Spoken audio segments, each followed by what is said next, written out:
ಧರ್ಮಸ್ಥಳ ನೂರಾರು ಶವ ಹೂತಿಟ್ಟ ಪ್ರಕರಣಕ್ಕೆ ಸಂಬಂಧಪಟ್ಟ ಹಾಗೆ ಸಾಮಾಜಿಕ ಕಾರ್ಯಕರ್ತ ಜಯಂತ್ ಟಿ ಅವರು SIT ಕಚೇರಿಗೆ ಭೇಟಿ ನೀಡಿದ್ದಾರೆ.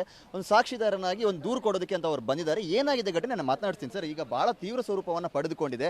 ಇವತ್ತು ಯಾಕೆ ಬಂದ್ರಿ ನೀವು? ಇದು ದೊಡ್ಡ ತೀವ್ರ ಸ್ವರೂಪ ಅಂತ ನಾನೆಂಗೂ ಹೇಳಲ್ಲ, ಹೇಳಲಿಕ್ಕೆ ಬರೋದೂ ಇಲ್ಲ. ನನ್ನ ಮಲದಾಳದ ನೋವಿನ ವಿಷಯವನ್ನು ನಾನು ಪ್ರಸ್ತಾಪನೆ ಮಾಡಿದ್ದೀನಿ. ಒಂದು ಒಳ್ಳೆಯ ತಂಡ ಬಂದೇ ನನಗೆ ಮನವರಿಕೆ ಆಗಿದೆ. ನಾನೊಬ್ಬ ಹೋರಾಟಗಾರನ, ನನಗೆ ಗೊತ್ತು ಒಳ್ಳೆಯ ಒಂದು ತಂಡ ಅಂತ ಇದೆ. ಅದಕ್ಕೋಸ್ಕರ ನಾನು ಸರಿ ಆ ಒಂದು ವಿಷಯ ಪ್ರಸ್ತಾಪನೆ ಮಾಡೋಣ. ಏನಾದರೂ ಆ ಒಂದು ಹೆಣ್ಣು ಮಗಳು ಅಸ್ಥಿ ಪಂಜ ಯಾವ ವಿಷಯ ಸರ್, ಏನಾಯಿತು ಘಟನೆ ಅಂತ ಹೇಳಿ? ಅದೇ ಒಂದು ಹೆಣ್ಣು ಮಗಳ ಮೃತದೇಹ ನೋಡಿದ್ದೀನಿ.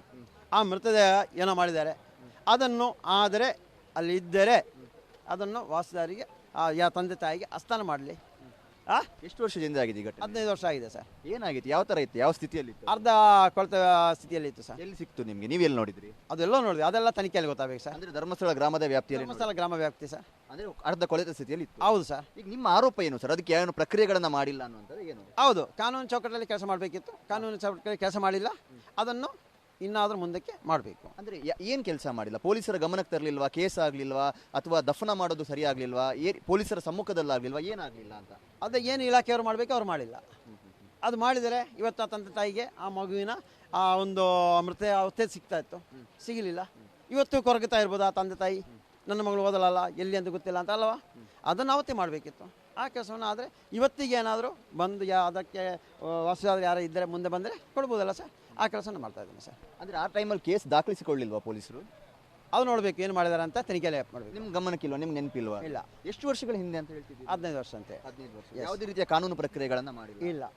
ಅಂದರೆ ಕೊಳೆತ ಸ್ಥಿತಿ ಅಂದರೆ ಸಿಗುವಾಗಲೇ ಕೊಳೆತ ಸ್ಥಿತಿಯಲ್ಲಿ ಇತ್ತು, ಅದಕ್ಕಿಂತ ಮುಂಚೆ ನಾನು ನೋಡುವಾಗ ನೀವು ನೋಡುವಾಗ ಎಸ್. ಸೊ SIT ಅವರು ಏನು ಹೇಳಿದ್ರು ಸರ್? SIT 100% ತನಿಖೆ ಮಾಡ್ತಾರೆ. ಸೋಮವಾರ ಬನ್ನಿ ಅಂತ ಹೇಳಿದರೆ ಪ್ರಕರಣ ದಾಖಲು ಮಾಡ್ತಾರೆ, ಅದು ತನಿಖೆ ಮಾಡ್ತಾರೆ ಸರ್. ಪ್ರಕರಣ ದಾಖಲು ಮಾಡ್ತಾರೆ ಅಂತ ಹೇಳಿ 100% ಮಾಡ್ತಾರೆ ಸರ್. ಈಗ ಎಲ್ಲರೂ ಕೇಳಿದಿರೋಂಥ ಪ್ರಶ್ನೆ, ಈಗ ಯಾಕೆ ನೀವು ಬಂದ್ರಿ? 15 ವರ್ಷ ಎಲ್ಲಿ ಹೋಗಿದ್ದೀರಿ ಸರ್? ನಾನು ಹೇಳಿದಿನಲ್ಲ ಸರ್, ನನ್ನ ಕುಟುಂಬದ ಹೆಣ್ಣುಮಗಳು ಪದ್ಮಲತಾ ಹೋರಾಟ ಮಾಡಿ ನ್ಯಾಯ ಸಿಗಲಿಲ್ಲ.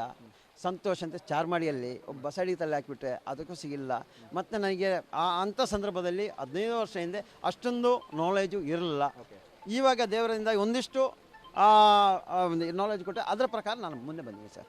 ಸರ್, ಈಗ ದಫನ ಮಾಡಿದ್ದು ಯಾರು ಅಂತ ಅದಕ್ಕೇನಾದರೂ ಮಾಹಿತಿ ಇದೆ ನಿಮಗೆ? ಸರ್ ಅದೆಲ್ಲ ನಾನು ತನಿಖೆಯಲ್ಲಿ ಹೇಳ್ತೀನಿ ಸರ್. ತನಿಖೆ 100% ದಫನ ಮಾಡಿದ್ದು ಯಾರು ಅಂತಲೂ ಮಾಹಿತಿ? ಅದೆಲ್ಲವನ್ನು ಕಾನೂನಾತ್ಮಕವಾಗಿ ಮಾಡಬೇಕಾದವರು ಮಾಡಿದ್ರೆ ಅಥವಾ ಬೇರೆ ಯಾರಾದರೂ ಮಾಡಿದ್ರು? ಅದು ಬೇರೆ ಯಾರು ಮಾಡಿದ್ರು. ಅಂದರೆ ಮನೆಯವರಿಗೇನು ಮಾಹಿತಿಯನ್ನು ನೀಡದೆ ಹಾಗೆ ಮಾಡಿ? ಹೌದೌದು. ಈಗ UDR ಪ್ರಕರಣದಲ್ಲಿ ಒಂದು ಪ್ರಕಟಣೆಯನ್ನೆಲ್ಲ ಕೊಡಬೇಕು ಅಂತ ಇರುತ್ತೆ, ಅದು ಯಾವುದನ್ನು ಮಾಡದೆ ಹಾಗೆ ಮಾಡಿ? ಎಸ್, ಅದು ಯಾವುದು ಮಾಡಿಲ್ಲ.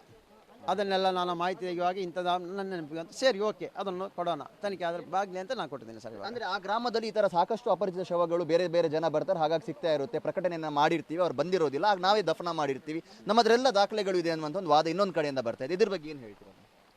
ಯಾವ ಗ್ರಾಮದ ಅದ್ರ ವಿಷಯದಲ್ಲಿ ನಾನು ಮುಂದಿನ ಕೊಡ್ತೀನಿ. ನಾನು ಇವಾಗ ಇದೊಂದಾಗಲಿ, ನಾನು ಬಂದಿರೋ SIT ಅದಕ್ಕೆ ರಚನೆ ಆಗಿರೋದು. ನಾನು ಬಂದಿರೋ ವಿಷಯಕ್ಕೆ ನನಗೆ ನ್ಯಾಯ ಸಿಗಲಿ, ನನಗೆ ಉಳಿದ ವಿಷಯವನ್ನು ಮಾತಾಡ್ಬೋದು. SIT ಅದಕ್ಕೋಸ್ಕರ ರಚನೆ ಆಗಿರೋದು ಮತ್ತು ನಿಮ್ಮ ದೂರು ಕೂಡ ಅದರ ಭಾಗವಾಗಿದೆ. ಸೊ ಏನು ಹೇಳ್ತೀರಾ ಅಂತ? ಅಲ್ಲ, SIT ಮೇಲೆ ನನಗೆ ಒಳ್ಳೆ ಒಂದು ನಂಬಿಕೆ ಇದೆ ಸರ್. ಆ ನಂಬಿಕೆ ಮೇಲೆ ಇವತ್ತು ನಾನು ದೂರು ಕೊಟ್ಟಿದ್ದೀನಿ ಸರ್. ಈ ಪ್ರಕರಣದ ಹಾದಿ ತಪ್ಪಿಸುವ ಪ್ರಯತ್ನ ಅಂದರೆ ಇವತ್ತು ಕೂಡ ಸಮಾಧಿಯಾಗಿ ಒಂದು ಕೆಲಸ ಆಯಿತು, ಏನೂ ಸಿಗಲಿಲ್ಲ, ಸೊ ಜನ ಕೂಡ ಒಂದು ಕಡೆ ಡಿಸ್ಪರೇಟ್ ಆಗ್ತಾ ಇದ್ದಾರೆ. ಆ ಕಾರಣಕ್ಕೋಸ್ಕರ ಏನಾದರೂ ಪ್ರಕರಣದ ಹಾದಿ ತಪ್ಪಿಸುವಂಥ ಪ್ರಯತ್ನವನ್ನು ಮಾಡಿ? ನಾನು ಇವತ್ತು ಏನಾಗಿದೆ ನನಗೆ ಗೊತ್ತಿಲ್ಲ. ಇವತ್ತು ಏನಾಗಿದೆ ಅಂತ ನಾನು ನೋಡಿಲ್ಲ. ಇವತ್ತು ಏನಾಗಿದೆ, ಏನೋ ಸಿಕ್ಕಿತಾ ಇಲ್ಲವೋ, ಇದು ಯಾವುದಕ್ಕೂ ನಾನು ತಲೆಗೆಡಿಸಿಲ್ಲ, ಅದಕ್ಕೆ ಹೋಗೂ ಇಲ್ಲ ಇವತ್ತು. ಅಂದರೆ SIT ಮೇಲೆ ಭರವಸೆ ಇದೆ ಅಂತ? SIT ಮೇಲೆ ಭರವಸೆ ಇದೆ. ಇದನ್ನು ಅದರೊಟ್ಟಿಗೆ ಸೇರಿಸ್ಕೊಂಡು ಹೋಗ್ತಾರಾ ಅಂತ ಭರವಸೆ ಇದೆ? ಅದು ಸೇರಿಸಲೇಬೇಕು. ಇವಾಗ ಅವರ ತಂಡ ಇಲ್ಲಿ ಬಂದರೆ ಅವರು ಅದನ್ನು ತಗೊಳ್ಳಲೇಬೇಕು. ಪಾಸಿಟಿವ್ ರೆಸ್ಪಾನ್ಸ್ ಕೊಟ್ಟಿದ್ದಾರೆ ಅಧಿಕಾರಿಗಳು? 100%. ನಿಮ್ಮ ಹತ್ರ ಏನು ಸಾಕ್ಷಿಗಳು ಬೇರೆಯವರು ಯಾರು ಇದ್ದಾರೆ, ನೀವು ಒಬ್ಬರೇ ಮಾತ್ರ? ಇಲ್ಲ, ಅದಕ್ಕಿದ್ದಾರೆ ಸಾಕ್ಷಿದಾರರು ಇದ್ದದಕ್ಕೆ ಬಂದಿರೋದು, ನಾನು ಒಬ್ಬನೇ ಬಂದಿಲ್ಲ. ಕಣ್ಣಾರೆ ಕಂಡವರಿದ್ದಾರೆ? ಎಸ್, ಅದಕ್ಕೋಸ್ಕರ ಬಂದಿರೋದು. ಅವ್ರನ್ನ ಸೋಮವಾರ ಕರ್ಕೊಂಡ್ ಬರ್ತೀರಾ? ಅವ್ರು ಕೇಳಿದ್ರೆ ಅಲ್ಲಿ ಕರ್ಕೊಂಡು ಇವೆಲ್ಲ ಅಲ್ಲಿ ಎಲ್ಲಿ ಬೇಕೋ ಅಲ್ಲಿ ಕರೆಸ್ತೀವಿ ಅವ್ರನ್ನು. S, okay okay. ಎಸ್, ಇದಿಷ್ಟು ಜಯಂತ್ ಟಿ ಅವರ ಮಾತು. ಯಾಕಂದರೆ ಈಗಾಗಲೇ ಆ ಪ್ರಕರಣ ಸಾಕಷ್ಟು ತೀವ್ರ ಸ್ವರೂಪವನ್ನು ಪಡೆದುಕೊಂಡಿದೆ. ಯಾರಾದರೂ ದೂರುದಾರರು ಇದ್ದರೆ SITಯ ಹೆಲ್ಪ್ಲೈನ್ಗೆ ಕರೆ ಮಾಡಬಹುದು ಅನ್ನುವಂಥ ಮಾಹಿತಿ ಇದೆ. ಈ ಬೆನ್ನಲ್ಲೇ ಸಾಮಾಜಿಕ ಕಾರ್ಯಕರ್ತರಾಗಿರುವಂಥ ಜಯಂತ್ ಟಿ ಅನ್ನುವಂಥವರು ಒಂದು ಇಂಥದ್ದೇ ಗಂಭೀರ ಪ್ರಕರಣದ ಕುರಿತು SITಗೆ ದೂರು ನೀಡಿದ್ದಾರೆ. ಸೊ SITಯ ಮುಂದಿನ ನಡೆ ಏನಾಗಿರುತ್ತೆ ಕಾದು ನೋಡಬೇಕಾಗಿದೆ. ಕ್ಯಾಮ್ರಾ ಪರ್ಸನ್ ಕೃಪೇಶ್ ಪೂಜಾರಿ ಜೊತೆ ಆದಿತ್ಯ TV5 ಮಂಗಳೂರು.